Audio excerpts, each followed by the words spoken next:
สวั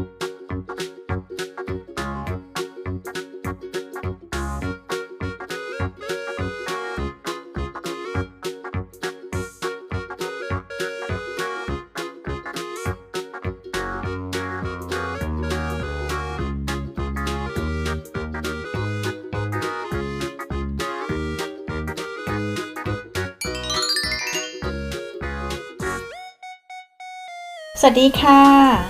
ยินดีต้อนรับเข้าสู่ช่องของ Easy Food Good Health by Andy ค่ะสำหรับวันนี้นะคะแอนก็มีเค้กที่ทำมาจากโยเกิร์ตอีกสูตรหนึ่งค่ะเป็นเค้กส้มนะคะเป็นเค้กโยเกิร์ตรสส้มสูตรนึ่งไม่ใช้เตาอบค่ะโดยที่พิมพ์ที่แอนใช้ในวันนี้นะคะแอนจะใช้เป็นพิมพ์ซิลิโคนไซส์ที่เล็กลงมานะคะก็ขนาดอยู่ประมาณ 2-3 เซนนะคะสำหรับเส้นผ่าศูนย์กลางนะคะทำออกมาก็จะได้เป็นเค้กชิ้นย่อมๆเล็กๆนะคะเอาไว้ทานกับของว่างก็ถือว่าไม่มากเกินไปค่ะลองไปดูวิธีทำกันเลยดีกว่าค่ะว่าทำออกมาแล้วเนี่ยหน้าตาจะเป็นยังไงค่ะ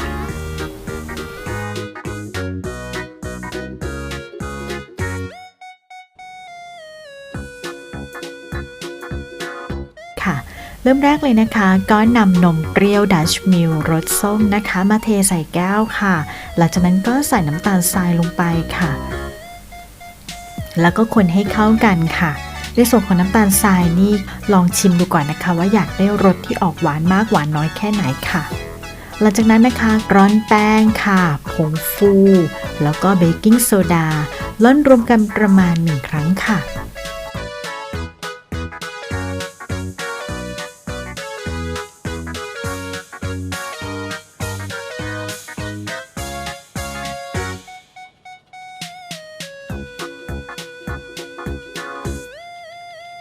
หลังจากที่ร่อนแป้งเสร็จเรียบร้อยนะคะก็ให้นำนมเปรี้ยวดัชมิลรสส้มนะคะค่อยๆเทใส่ลงไปค่ะแบ่งเทใส่ลงไปผสมกับแป้งทีละน้อยๆนะคะแล้วก็ค่อยๆคนค่ะ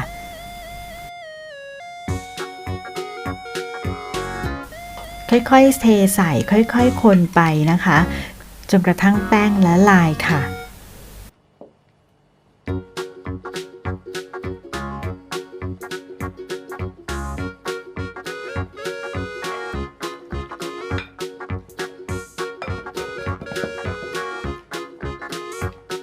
หลังจากนั้นนะคะพอได้แป้งประมาณนี้แล้วนะคะก็ให้เติมน้ำมะนาวลงไปค่ะแล้วก็คนให้เข้ากันอีกสักพักหนึ่งค่ะ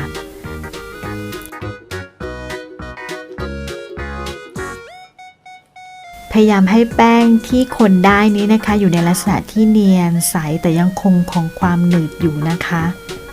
เพื่อที่เวลานึ่งเนี่ยจะได้ขึ้นฟูค่ะ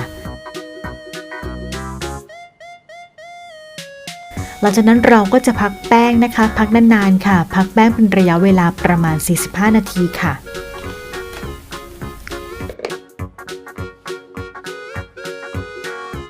พอเราพักแป้งครบเวลา45 นาทีแล้วนะคะจะสังเกตเห็นว่ามีฟองอากาศเกิดขึ้นก็ให้ใช้ไม้พายนะคะคนไล่ฟองอากาศออกให้หมดค่ะ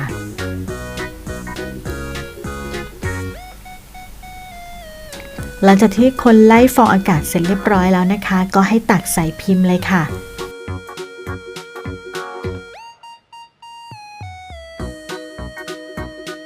พอตักใส่พิมพ์เสร็จเรียบร้อยนะคะก็นำไปนึ่งหลังจากที่น้ำเดือดแล้วนะคะ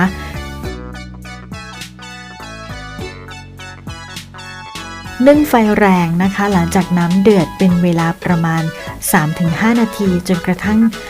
ตัวเค้กนะคะหน้าแตกอย่างที่เราพอใจแล้วหลังจากนั้นเราจึงจะปรับเป็นไฟอ่อนค่ะแล้วก็นึ่งต่อไปจนกระทั่งสุกดีค่ะ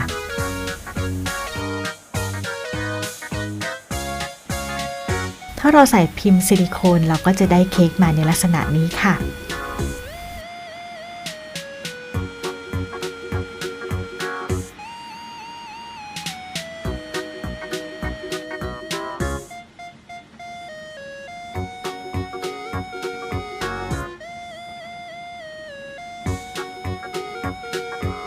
เรียบร้อยค่ะเค้กโยเกิร์ตรสส้มค่ะ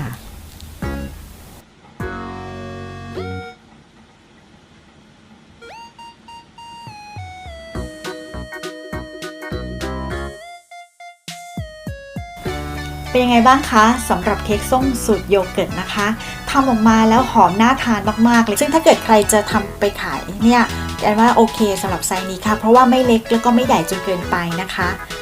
ก็ฝากไว้ค่ะเป็นอีกหนึ่งไอเดียในการทำขนมจะไว้ทานเองทำขายหรือว่าจะทำไว้แจกกับเพื่อนๆก็ได้นะคะ